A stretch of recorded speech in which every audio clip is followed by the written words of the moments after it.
Ayun. Mga sir, meron tayong Toyota Vios.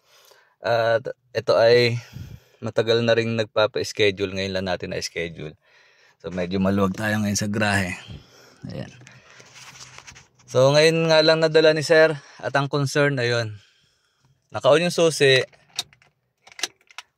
Nakailaw yung battery, which is normal naman. Yung check engine, hindi siguro nakikita dahil ayan. Ayan, bahagya nakailaw. Wala siyang display. So, na-start naman siya. Ayun. Pag umi-start, wala siyang hazard. Wala siyang aircon. Hindi gumagana yung power window. Yung lock, central lock, hindi gumagana. So, marami siyang hindi gumagana dito. Siyempre, yung may-ari kaakabahan, magastos. At ayun. Siyempre, kung sa iba nadala, halimbawa lang, madala dun sa hindi matyaga mag-troubleshoot, huhula ng problema.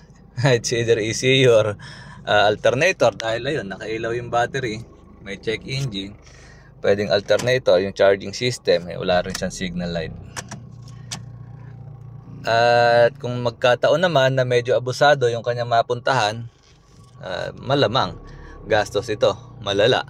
Dahil hindi mo naman magagamit yung sasakyan mo kung wala kang bukasan ng bintana.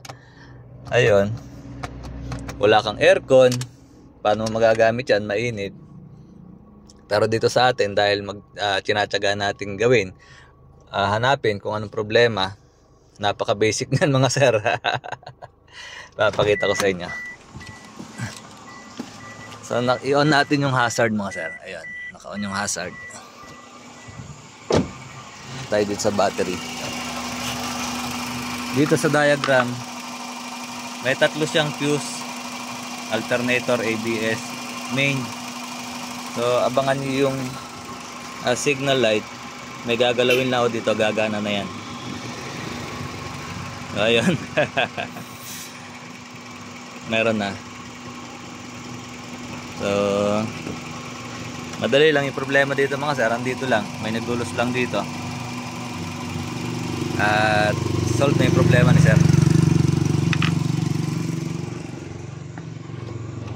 So, pumasok tayo dito sa loob. Ayun, may display na. Wala na yung battery sign. Wala na yung check engine. So, while ilapit natin yan, patay natin yung hazard. Ayun, wala na yung battery sign. So magbukas tayo ng aircon. Ayun. Laksan natin para marinig. Ayun. Tapos buksan natin yung subukan natin yung lock.